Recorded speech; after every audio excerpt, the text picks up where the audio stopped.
गुरु प्यारी साध संगत जी, वाहिगुरु जी का खालसा वाहिगुरु जी की फतेह। सो अज असी 10वें पातशाह कलगीधर महाराज सच्चे पातशाह जी की जदों काशी दे विच एक पंडित दे नाल विचार होई आ ते पंडित ने गुरु गोबिंद सिंह जी महाराज जी ते तर्क कीती आ। जिस तरह कुछ पंडित हुंदे आ तर्क बुद्धि वाले, किंतु परंतु करन वाले, जिवें अज भी गुरुआं दे उपर कई शंके करदे आ। ते बाला प्रीतम जी ने किस तरह महाराज जी ने उहदा जवाब दिता सीगा। तां आओ जी आपां यही कथा अज भाई वीर सिंह जी दी लिखता आपां सरवण करांगे, क्योंकि जिहड़े भाई वीर सिंह जी आ बड़े ही प्रेम दे विच भिज कर इन्हां ने ये गुरु बालम साखियां किताब पातशाही 10वीं जी दे प्यार विच लिखी आ। उहदे विचों एक विशा है पंडिताई। ये मैं आप जी नूं सरवण करवा रहा। महाराज जी का दीवान सजिया होया सी। एक दिन दीवान विच एक काशी दा कर्मकारी बहुत पढ़िया होया पंडित आ गया। वैसे तो कई बार इवें हुंदा भी पढ़िया मूर्ख आखी है जिस लभ लोभ हंकार आ। कई बारी सानू आपदी विद्या दा ही मान हो जांदा। उहने आप जी दे दान देण ते चतराई दीयां गल्लां बहुत सुणीਆਂ होईयां सीगीਆਂ। परतावा लैण आ गया महाराज जी का भी देखा भी सच्चा कि नहीं गल ये भी गुरु गोबिंद सिंह जी के दरबार विच कला वरतदी आ। चल के देखा तो सही भी की उत्थे हुंदा जां नहीं। भाई वीर सिंह जी ने इहनूं कर्माकारी पंडित लिखिया। वो आदमी जो शास्त्रां विच लिखे कर्म या काम करे उहनूं कर्माकारी कहंदे हुंदे आ।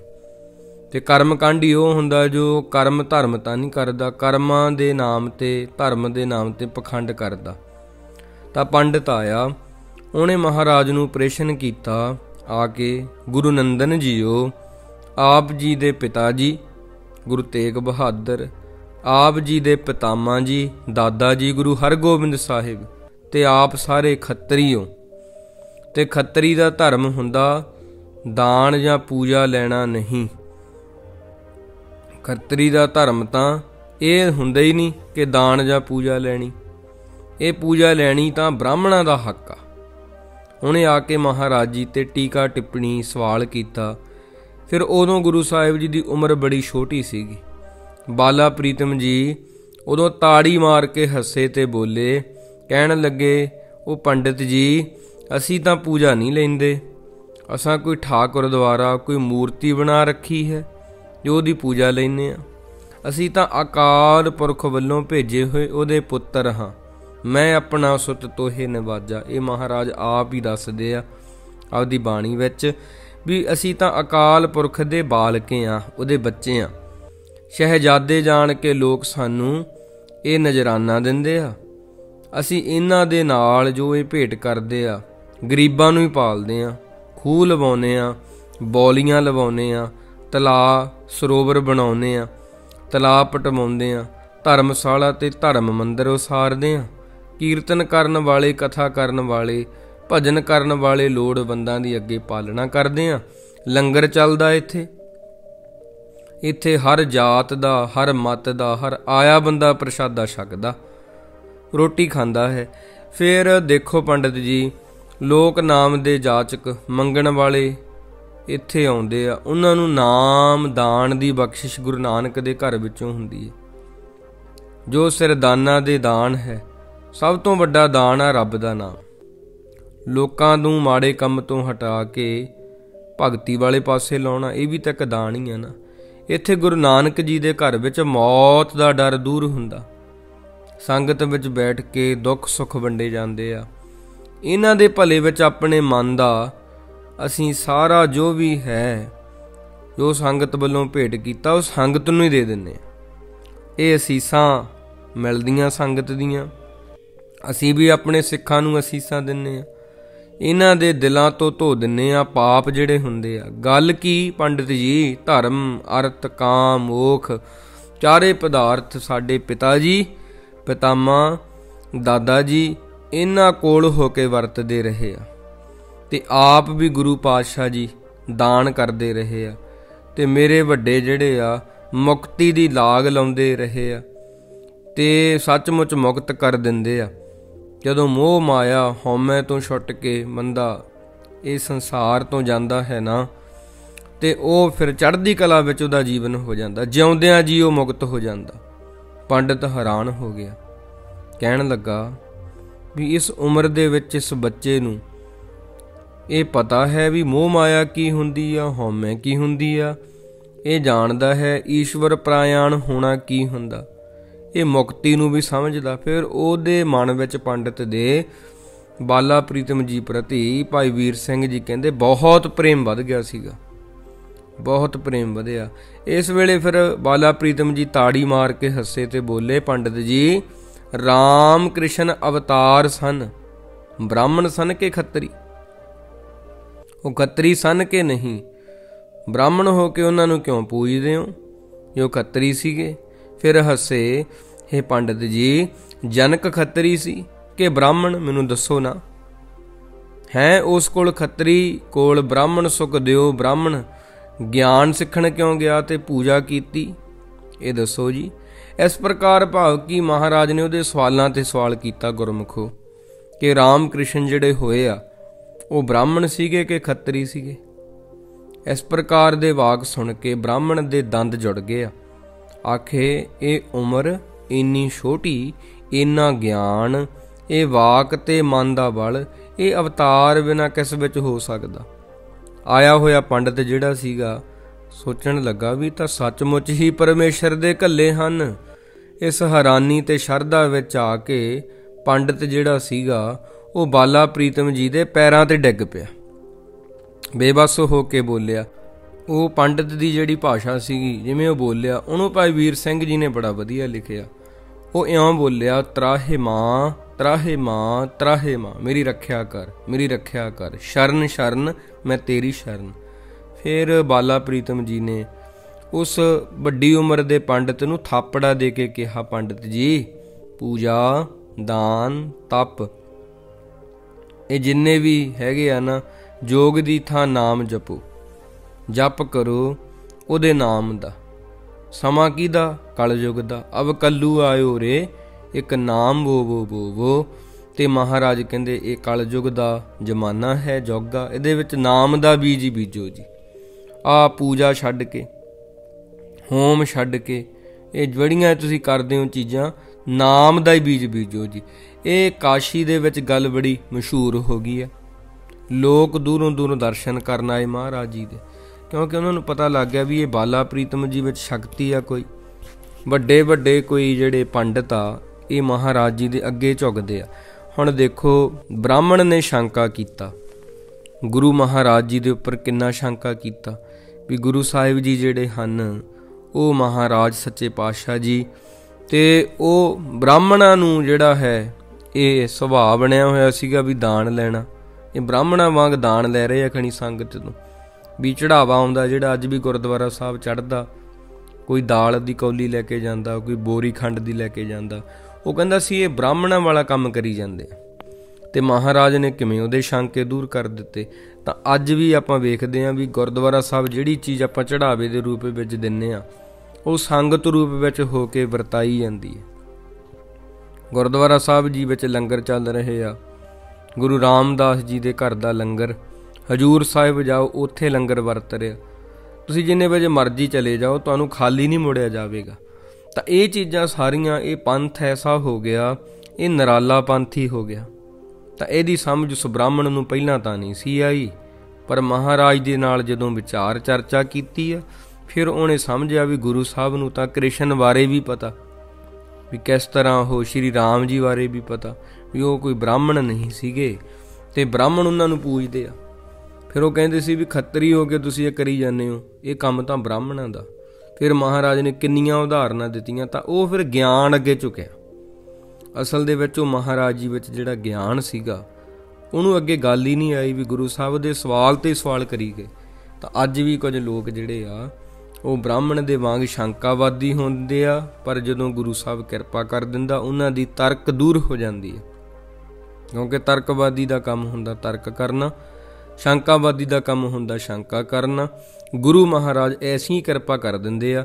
ਤਾਂ ਆਓ ਆਪਾਂ ਅੱਗੇ ਹੋਰ ਵੀ ਇੱਕ ਭਾਈ ਵੀਰ ਸਿੰਘ ਜੀ ਬੜਾ ਸੋਹਣਾ ਲਿਖਦੇ ਆ ਤੇ ਉਹਦੇ ਬਾਰੇ ਵੀ ਆਪਾਂ ਬਾਲਾ ਪ੍ਰੀਤਮ ਜੀ ਦੀ ਸਾਖੀ, ਕਿਉਂਕਿ ਮਹਾਰਾਜ ਜੀ ਦਾ ਹੁਣ ਪ੍ਰਕਾਸ਼ ਪੁਰਬ ਉਹ ਲੰਘ ਕੇ ਜਾ ਰਿਹਾ, ਆਪਾਂ ਸਾਰੇ ਹੀ ਸਰਵਣ ਕਰੀ ਜਾਂਦੇ ਹਾਂ। ਬੜੀ ਕਿਰਪਾ ਹੋਈ ਜਾਂਦੀ ਆ, ਨਗਰ ਕੀਰਤਨ ਸਜਾਏ ਜਾ ਰਹੇ ਆ ਤੇ ਗੁਰੂ ਪਾਤਸ਼ਾਹ ਜੀ ਦਾ ਗੁਰਪੁਰਬ ਮਨਾਇਆ ਜਾ ਰਿਹਾ। ਤਾਂ ਆਓ ਜੀ ਆਪਾਂ ਇਹ ਸਰਵਣ ਕਰਦੇ ਹਾਂ। ਅੱਗੇ ਹੋਰ ਵੀ ਬੜੀ ਸੋਹਣੀ ਸਾਖੀ ਮਹਾਰਾਜ ਕਾਸ਼ੀ ਤੋਂ ਅੱਗੇ ਕਿਵੇਂ ਕਿਵੇਂ ਗਏ, ਆਓ ਸਰਵਣ ਕਰਦੇ ਹਾਂ ਜੀ। ਭਾਈ ਵੀਰ ਸਿੰਘ ਜੀ ਉਹ ਗੁਰੂ ਸਾਹਿਬ ਜੀ ਬਾਰੇ ਅਗਲੀ ਸਾਖੀ ਲਿਖਦੇ ਆ, ਕਾਂਸ਼ੀ ਤੋਂ ਅਗਲਾ ਸਫ਼ਰ। ਹੁਣ ਕਾਂਸ਼ੀ ਜੀ ਦਾ ਦੂਜਾ ਨਾਮ ਬਨਾਰਸ ਵੀ ਆ ਤੇ ਇੱਥੇ ਆਪ ਜੀ ਦਾ ਡੇਰਾ ਮਹਾਰਾਜ ਜੀ ਦਾ ਕੁਝ ਦਿਨ ਰਿਹਾ, ਕਿਉਂਕਿ ਗੁਰੂ ਸਾਹਿਬ ਜੀ ਬਹੁਤ ਥਾਵਾਂ ਤੇ ਮਹਾਰਾਜ ਜੀ ਗਏ ਆ, ਕਿਉਂਕਿ ਭਾਵੇਂ ਸਾਰੀ ਧਰਤੀ ਉਹਨਾਂ ਦੀ ਆ, ਪ੍ਰਮਾਤਮਾ ਦੀ ਹੋਈ ਆ, ਪਰ ਅਵਤਾਰ ਬਣ ਕੇ ਜਿੱਥੇ ਜਿੱਥੇ ਗਏ ਆ ਉੱਥੋਂ ਦੇ ਲੋਕਾਂ ਨੂੰ ਮਹਾਰਾਜ ਨੇ ਤਾਰਿਆ। ਇੱਥੋਂ ਫਿਰ ਕਾਂਸ਼ੀ ਦੀ ਸੰਗਤ ਨੂੰ ਤਾਰ ਕੇ ਦਰਸ਼ਨ ਦੇ ਕੇ ਮਹਾਰਾਜ ਇੱਥੋਂ ਵੀ ਚੱਲ ਪਿਆ। ਕਈ ਜਗ੍ਹਾ ਮੁਕਾਮ ਕਰਦੇ ਮਹਾਰਾਜ ਪ੍ਰਯਾਗ ਪਹੁੰਚੇ। ਇਸ ਥਾਂ ਤੇ ਕੀ ਖਾਸੀਅਤ ਆ, ਗੰਗਾ ਜਮਨਾ, ਕਈ ਤਾਂ ਕਹਿੰਦੇ ਆ ਵੀ ਤੀਜੀ ਨਦੀ ਜਿਹੜੀ ਸਰਸਵਤੀ ਆ, ਇਹਨਾਂ ਤਿੰਨਾਂ ਦਾ ਹੀ ਮੇਲ ਹੁੰਦਾ। ਵੈਸੇ ਗੰਗਾ ਜਮਨਾ ਦੋਹਾਂ ਨਦੀਆਂ ਦਾ ਮੇਲ ਹੁੰਦਾ ਤਾਂ ਦਿਖਦਾ, ਤੀਜੀ ਨਦੀ ਜਿਹੜੀ ਸਰਸਵਤੀ ਆ ਉਹ ਜ਼ਮੀਨ ਦੇ ਹੇਠੋਂ ਆ ਕੇ ਇੱਥੋਂ ਮਿਲਦੀ ਆ। ਸਨਾਤਨ ਧਰਮ ਦੇ ਲੋਕ ਜਿਹੜੇ ਆ ਇਹਦੇ ਬਾਰੇ ਮੰਨਦੇ ਆ ਇਹ, ਇਸ ਕਰਕੇ ਇਹਨੂੰ ਤ੍ਰਿਵੇਣੀ ਵੀ ਕਹਿੰਦੇ ਆ, ਵੀ ਤਿੰਨ ਨਦੀਆਂ ਆ ਕੇ ਮਿਲਦੀਆਂ, ਤ੍ਰਿਵੇਣੀ ਦਾ ਸੰਗਮ, ਤਿੰਨਾਂ ਨਦੀਆਂ ਦਾ ਇਕੱਠੇ ਹੋ ਕੇ ਵਗ ਪੈਣਾ, ਇਹ ਉਹ ਥਾਂ ਆ। ਇੱਥੇ ਸ਼ਹਿਰ ਵੀ ਵਸਦਾ, ਸ਼ਹਿਰ ਨੂੰ ਪ੍ਰਯਾਗ ਕਹਿੰਦੇ ਆ। ਮੁਸਲਮਾਨੀ ਰਾਜ ਵਿੱਚ ਇਹਦਾ ਨਾਮ ਬਦਲ ਕੇ ਇਲਾਹਾਬਾਦ ਵੀ ਰੱਖਿਆ ਸੀਗਾ, ਹੁਣ ਬਹੁਤ ਪ੍ਰਸਿੱਧ ਆ ਇਹ। ਇੱਥੇ ਗੁਰੂ ਤੇਗ ਬਹਾਦਰ ਜੀ ਵੀ ਆਏ ਸੀਗੇ। ਗੁਰੂ ਮਹਾਰਾਜ ਮਾਇਆਪੁਰ ਦੇ ਵਿੱਚ ਰਿਹਾ, ਇੱਥੇ ਹੁਣ ਗੁਰਦੁਆਰਾ ਸਾਹਿਬ ਵੀ ਬਣਿਆ ਹੋਇਆ। ਤਾਂ ਕਾਂਸ਼ੀ ਤੋਂ ਸਫ਼ਰ ਕਰਦੇ ਕਰਦੇ ਮਹਾਰਾਜ ਬਾਲਾ ਪ੍ਰੀਤਮ ਜੀ ਇਲਾਹਾਬਾਦ ਇੱਕ ਮਕਾਨ ਵਿੱਚ ਆ ਕੇ ਰੁਕੇ ਆ।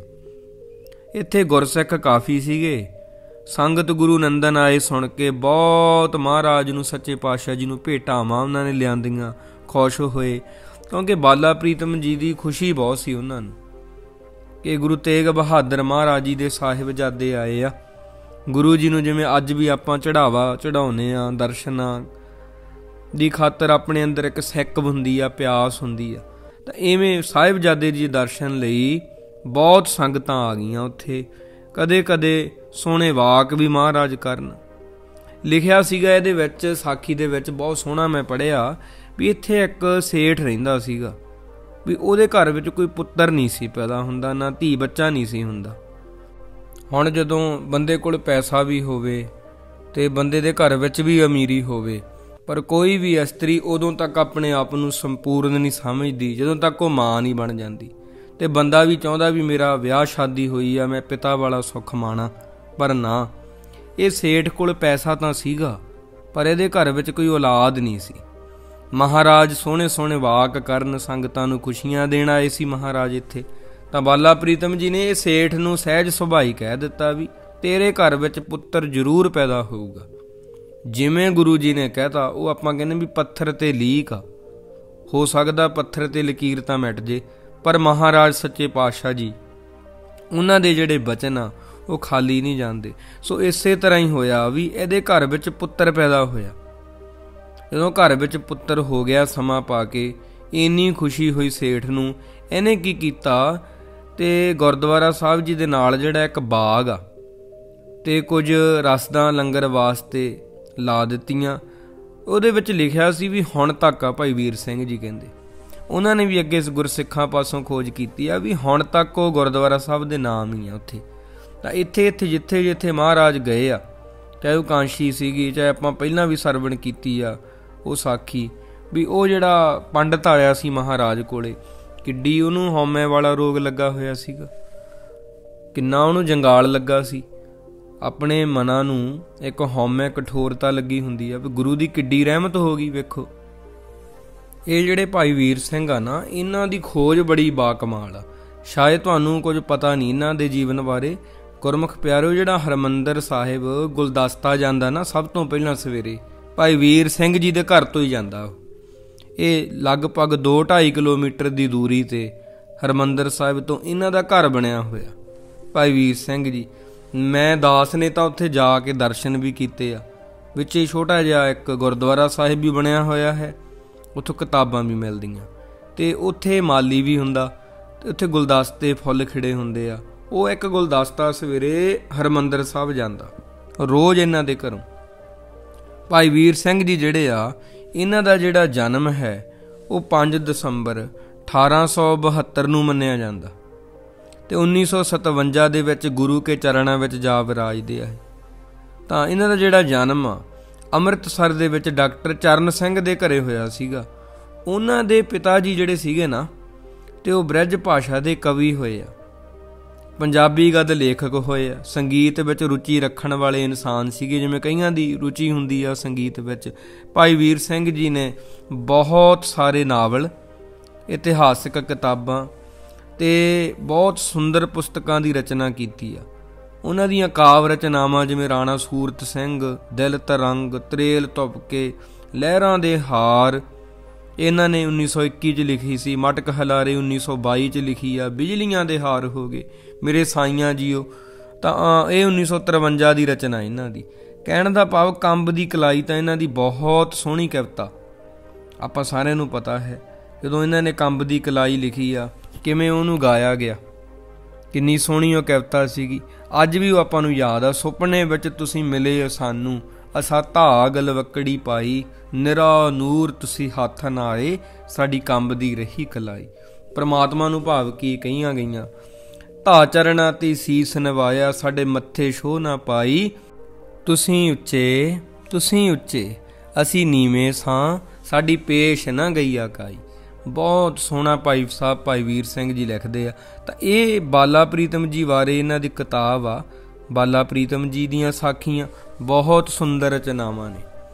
ਵੀ ਇਹ ਪੜ੍ਹ ਕੇ ਗੁਰੂ ਸਾਹਿਬ ਨਾਲ ਪਿਆਰ ਪੈਂਦਾ। ਦੇਖੋ ਕਵੀ ਤਾਂ ਬਹੁਤ ਤਰ੍ਹਾਂ ਦੇ ਹੁੰਦੇ ਆ, ਪਰ ਉਹਦੇ ਵਿੱਚ ਇਹ ਆ ਵੀ ਜਿਹੜੇ ਗੁਰੂ ਸਾਹਿਬ ਨੂੰ ਪਿਆਰ ਕਰਦੇ ਆ, ਫਿਰ ਉਹਨਾਂ ਦੀਆਂ ਲਿਖਤਾਂ ਵਿੱਚੋਂ ਪਿਆਰ ਡੁੱਲ ਪੈਂਦਾ, ਡੁੱਲ ਹੀ ਪਵੇਗਾ ਨਾ ਪਿਆਰ।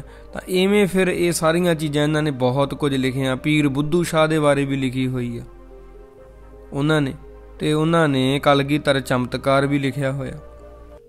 ਇਹ ਤਾਂ ਹੁਣ ਅਸੀਂ ਪੜ੍ਹਨੋਂ ਹਟ ਗਏ ਕਿਤਾਬਾਂ, ਹੁਣ ਆਪਾਂ ਇਕੱਲਾ ਮੋਬਾਈਲ 'ਤੇ ਹੀ ਫੋਨ 'ਤੇ ਨਿਰਭਰ ਹੋ ਗਏ ਹਾਂ। ਇਹ ਤਾਂ ਇੰਨੀ ਸੋਹਣੀ ਸਾਖੀਆਂ ਭਾਈ ਵੀਰ ਸਿੰਘ ਜੀ ਦੀਆਂ ਲਿਖੀਆਂ ਹੋਈਆਂ, ਅਤੇ ਉਹਨੂੰ ਅੱਗੇ ਜਾ ਕੇ ਵੀ ਮੈਂ ਕੋਸ਼ਿਸ਼ ਕਰੂੰਗਾ ਵੀ ਵੱਧ ਤੋਂ ਵੱਧ ਸੰਗਤਾਂ ਨੂੰ ਸਰਵਣ ਕਰਵਾਈਆਂ ਜਾਣ, ਕਿਉਂਕਿ ਅੱਜ ਕੱਲ੍ਹ ਅਸੀਂ ਕਿਤਾਬਾਂ ਨਾਲੋਂ ਟੁੱਟ ਗਏ। ਸਾਨੂੰ ਨਹੀਂ ਪਤਾ ਵੀ ਕਿਤਾਬਾਂ ਦੀ ਕੀਮਤ ਕੀ ਹੁੰਦੀ ਆ, ਸਾਨੂੰ ਨਹੀਂ ਪਤਾ ਵੀ ਸਾਡਾ ਇਤਿਹਾਸ ਕਿੰਨਾ ਕੀਮਤੀ ਆ। ਸਾਡੇ ਕੋਲ ਇੰਨੇ ਪਿਆਰੇ ਕਵੀ ਆ ਜਿਨ੍ਹਾਂ ਦਾ ਜੀਵਨ ਇੰਨਾ ਉੱਚਾ ਸੁੱਚਾ। ਇਹਨਾਂ ਦੇ ਘਰੇ ਚਲੇ ਜਾਈਏ ਅੱਜ ਵੀ, ਉੱਥੇ ਸੂਈ ਡਿੱਗਣ ਦੀ ਆਵਾਜ਼ ਵੀ ਸੁਣਦੀ ਆ। ਤੁਸੀਂ ਕਹੋਗੇ ਕਾਲਪਨਿਕ ਆ, ਜੇ ਕਾਲਪਨਿਕ ਨਹੀਂ, ਇਹ ਸੁਣੀ ਸੁਣਾਈ ਦੇਖੀ ਜਾਂ ਖੁਦ ਮਹਿਸੂਸ ਕੀਤੀ ਗੱਲ ਆ। ਇਹ ਉਹ ਗੱਲਾਂ ਨਹੀਂ ਵੀ ਮੈਂ ਸੁਣ ਕੇ ਕਰੀ ਜਾਂਦਾ, ਖੁਦ ਮਹਿਸੂਸ ਕੀਤੀਆਂ ਹੋਈਆਂ, ਉਹ ਗਰਾਊਂਡ ਲੈਵਲ 'ਤੇ ਜਾ ਕੇ ਕੀਤੀਆਂ ਗੱਲਾਂ ਨੇ। ਤਾਂ ਮੈਂ ਇਹ ਕਹਿਣਾ ਚਾਹੁੰਦਾ ਆਪ ਜੀ ਨੂੰ ਵੀ ਇਹ ਨਾਮ ਦੀ ਕਮਾਈ ਵਾਲੇ ਜਿਹੜੇ ਕਵੀ ਹੁੰਦੇ ਆ, ਉਹਨਾਂ ਦੀ ਵੱਖਰੀ ਹੀ ਸ਼ਾਨ ਹੁੰਦੀ ਆ। ਇੰਨੀਆਂ ਸੁੰਦਰ ਰਚਨਾਵਾਂ, ਅਤੇ ਇਹਨਾਂ ਨੇ ਸੁੰਦਰੀ ਨਾਵਲ ਵੀ ਲਿਖਿਆ ਸੀਗਾ ਜਿਹਦੇ ਵਿੱਚ ਬਹੁਤ ਸੋਹਣਾ ਜ਼ਿਕਰ ਆ ਇੱਕ ਬੀਬੀ ਦਾ। ਤਾਂ ਇਹ ਫਿਰ ਆਪ ਜੀ ਨੂੰ ਪਤਾ ਲੱਗੇਗਾ ਵੀ ਕੌਮ ਦੇ ਵਿੱਚ ਏਡੀਆਂ ਮਹਾਨ ਬੀਬੀਆਂ ਵੀ ਹੋਈਆਂ, ਵੀ ਇਕੱਲੇ ਯੋਧੇ ਨਹੀਂ ਹੋਏ, ਵੀਰ ਨਹੀਂ ਹੋਏ, ਬਜ਼ੁਰਗ ਨਹੀਂ ਹੋਏ, ਬੀਬੀਆਂ ਦਾ ਜੀਵਨ ਵੀ ਇੰਨਾ ਉੱਚਾ ਸੁੱਚਾ। ਤਾਂ ਇਹ ਭਾਈ ਨੰਦ ਲਾਲ ਜੀ ਨੂੰ ਆਪਾਂ ਪੜ੍ਹਨੋਂ ਹਟ ਗਏ, ਭਾਈ ਵੀਰ ਸਿੰਘ ਜੀ ਨੂੰ ਪੜ੍ਹਨੋਂ ਹਟ ਗਏ। ਤਾਂ ਇਹ ਵਿਚਾਰਾਂ ਗੁਰੂ ਗੋਬਿੰਦ ਸਿੰਘ ਜੀ ਦਾ ਬਚਨ ਸੀਗਾ ਵੀ ਹੋਰ ਕਿਤਾਬਾਂ ਵੀ ਪੜ੍ਹੋ, ਦੂਜੇ ਧਰਮਾਂ ਦੀਆਂ ਵੀ ਪੜ੍ਹੋ। ਅਸੀਂ ਤਾਂ ਭਾਈ ਆਪ ਦੇ ਧਰਮ ਦੀਆਂ ਨਹੀਂ ਪੜ੍ਹੀਆਂ, ਸਾਨੂੰ ਤਾਂ ਪਤਾ ਹੀ ਨਹੀਂ।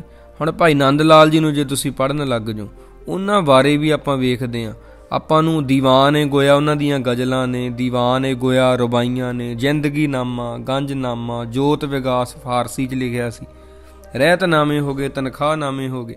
ਹੁਣ ਰਹਿਤਨਾਮੇ ਵੀ ਅਸੀਂ ਪੜ੍ਹਦੇ ਨਹੀਂ ਹੈਗੇ। ਗੁਰਸਿੱਖ ਰਹਿਤ ਸੁਣੋ ਮੇਰੇ ਮੀਤ, ਉੱਠ ਪ੍ਰਭਾਤ ਕਰੇ ਹਿਤ ਚੀਤ, ਵਾਹਿਗੁਰੂ ਪੁਨ ਮੰਤਰ ਜਾਪ, ਕਰ ਇਸ਼ਨਾਨ ਪੜ੍ਹੇ ਜਪ ਜਾਪ, ਦਰਸ਼ਨ ਕਰੇ ਮੇਰਾ ਪੁਨ ਆਏ, ਅਦਬ ਸੋ ਬੈਠ ਗੁਰ ਹਿਤ ਚਿਤ ਲਾਏ।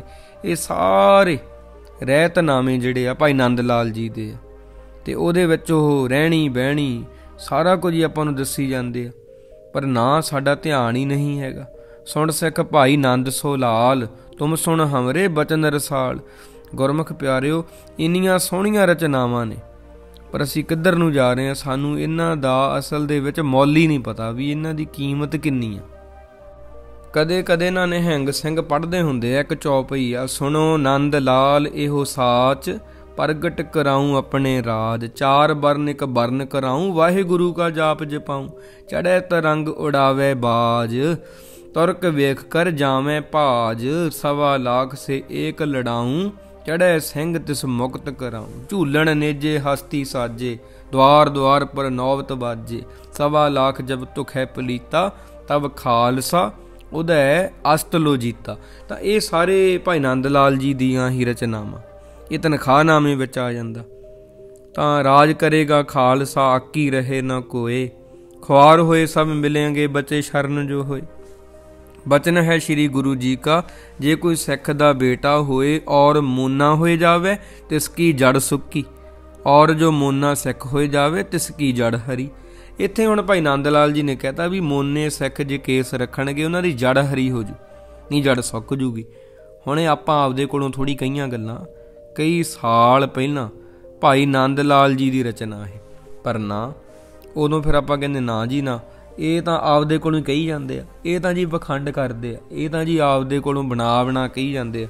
ਹੁਣ ਕਈ ਮੈਨੂੰ ਸਿੰਘਾਂ ਨੇ ਦੱਸਿਆ ਵੀ ਆਪਾਂ ਜੋ ਬੋਲਦੇ ਆ, ਕਹਿੰਦੇ ਜੀ ਉਹਨੂੰ ਸਵੀਕਾਰ ਨਹੀਂ ਕਰਦੇ, ਇਹ ਕਹਿੰਦੇ ਜੀ ਸਵੀਕਾਰ ਨਹੀਂ ਕਰ ਰਹੇ ਤੁਹਾਡੀ ਬਾਣੀ ਨੂੰ, ਵੀ ਇਹ ਆਪਣੀ ਬਾਣੀ ਥੋੜ੍ਹੀ ਆ, ਇਹ ਮਹਾਰਾਜ ਦੇ ਦੁੱਖ ਹੀ ਆ। ਇਹ ਜੇ ਕਹਿਣਗੇ ਵੀ ਇਹ ਭਾਈ ਨੰਦ ਲਾਲ ਜੀ ਦੀ ਰਚਨਾ ਨਹੀਂ, ਹੋਰ ਕਿਸੇ ਕਵੀ ਦੀ ਰਚਨਾ ਆਪਦੇ ਕੋਲੋਂ ਬੋਲੀ ਜਾਂਦੇ, ਆਪੇ ਪਾਪਾਂ ਦੇ ਭਾਗੀ ਬਣਨਗੇ।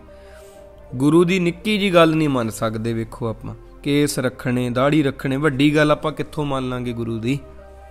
ਹੋਰ ਆਪਾਂ ਨਾਮ ਸਿਮਰਨ ਭਗਤੀ ਤਾਂ ਦੂਰ ਦੀਆਂ ਗੱਲਾਂ, ਏਡੀ ਨਿੱਕੀ ਜੀ ਗੱਲ ਨਹੀਂ ਆਪਾਂ ਮੰਨ ਰਹੇ ਵੀ ਦਸਤਾਰ ਬੰਨ੍ਹ ਲਿਆ ਕਰੋ, ਦਾੜਾ ਰੱਖ ਲਓ, ਨਾ। ਉਦੋਂ ਫਿਰ ਕਹਿੰਦੇ ਸਾਡੀ ਆਪਦੀ ਮਰਿਆਦਾ ਭਾਈ। ਤਾਂ ਇਵੇਂ ਭਾਈ ਇਹ ਬਾਲਾ ਪ੍ਰੀਤਮ ਜੀ ਦੀਆਂ ਸਾਖੀਆਂ ਅੱਗੇ ਵੀ ਆਉਣਗੀਆਂ ਕਾਫੀ। ਮੈਂ ਆਪ ਜੀ ਨੂੰ ਜਿਵੇਂ ਜਿਵੇਂ ਗੁਰੂ ਬੁਲਾਉਣ ਵਾਲਾ, ਜਦੋਂ ਤੱਕ ਗੁਰੂ ਸੇਵਾ ਲਵੇਗਾ ਉਦੋਂ ਤੱਕ ਬੋਲਦੇ ਰਹਾਂਗੇ ਜੀ। ਹਮ ਕੂਕਰ ਤੇਰੇ ਦਰਬਾਰ, ਭੌਂਕੇ ਆਗੇ ਬਦਨ ਪਸਾਰ। ਅਸੀਂ ਤਾਂ ਉਹਦੇ ਦਰ ਦੇ ਕੁੱਤੇ ਹਾਂ, ਕੂਕਰ ਹਾਂ। ਅਤੇ ਮਹਾਰਾਜ ਜਿਵੇਂ ਜਿਵੇਂ ਬੁਲਾਵੇਗਾ ਤਿਵੇਂ ਤਿਵੇਂ ਹੀ ਅੱਗੇ ਸਾਂਝ ਪਾਈ ਜਾਵੇਗੀ। ਤਾਂ ਅੱਗੇ ਭਾਈ ਵੀਰ ਸਿੰਘ ਜੀ ਕਿਵੇਂ ਗੁਰੂ ਨਾਨਕ ਸਾਹਿਬ ਜੀ ਦਾ ਅਯੁੱਧਿਆ ਜਾਣਾ, ਇਹ ਸਾਰਾ ਵੀ ਉਹਨਾਂ ਨੇ ਦੱਸਿਆ ਹੋਇਆ ਮਹਾਰਾਜ। ਅਤੇ ਗੁਰੂ ਗੋਬਿੰਦ ਸਿੰਘ ਜੀ ਵੀ ਅਯੁੱਧਿਆਪੁਰੀ ਗਏ ਆ, ਉੱਥੇ ਮਹਾਰਾਜ ਨੇ ਕਿਵੇਂ ਵਿਚਾਰ ਗੋਸ਼ਟੀ ਕੀਤੀ ਆ, ਅਗਲੇ ਦੀਵਾਨ ਵਿੱਚ ਆਪ ਜੀ ਸਰਵਣ ਕਰੋਗੇ। ਤਾਂ ਗੁਰਮੁਖ ਪਿਆਰਿਓ, ਇਹ ਜ਼ਿੰਦਗੀ ਜਿਹੜੀ ਆ ਬੜੀ ਛੋਟੀ ਆ, ਇਹਨੂੰ ਜਿਉਣਾ ਸਿੱਖ ਲਓ। ਕਿਉਂਕਿ ਆਪਾਂ ਵੇਖਦੇ ਹਾਂ ਆਉਂਦੇ ਜਾਂਦੇ ਮਿਲਦੇ ਰਹਿਓ, ਕਿਤੇ ਰਹਿਣ ਵਿਹਾਣੀ ਹੋ ਨਾ ਜਾਵੇ।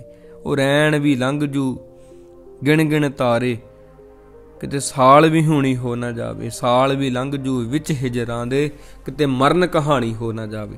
ਕਿਤੇ ਉਹ ਗੱਲ ਨਾ ਹੋ ਜੇ ਵੀ ਅੱਜ ਕੱਲ੍ਹ ਕਰਦੇ ਹਾਂ ਕਾਲ ਵਿਆਪੇ, ਕੱਲ੍ਹ ਨੂੰ ਬੰਦਗੀ ਕਰ ਲਾਂਗੇ ਭਾਈ, ਵੀ ਕਿਤੇ ਉਹੀ ਗੱਲ ਨਾ ਹੋ ਜੇ ਟਾਲ ਮਟੋਲਿਆਂ ਦੇ ਵਿੱਚ ਆਪਾਂ ਲੰਘਾ ਦਈਏ ਸਾਰਾ ਜੀਵਨ। ਤਾਂ ਇਹ ਚੀਜ਼ਾਂ ਸਿੱਖ ਲਓ। ਘਰ ਘਰ ਜੰਮਣ ਚਿੜੀਆਂ, ਘਰ ਘਰ ਜੰਮਣ ਕਾਂ, ਕਦੇ ਕਦੇ ਉਹ ਜੰਮਦੇ ਹੰਸ ਜਿਨ੍ਹਾਂ ਦਾ ਨਾਂ। ਭੁੱਲ ਚੁੱਕ ਦੀ ਖਿਮਾ। ਵਾਹਿਗੁਰੂ ਜੀ ਕਾ ਖਾਲਸਾ, ਵਾਹਿਗੁਰੂ ਜੀ ਕੀ ਫਤਿਹ।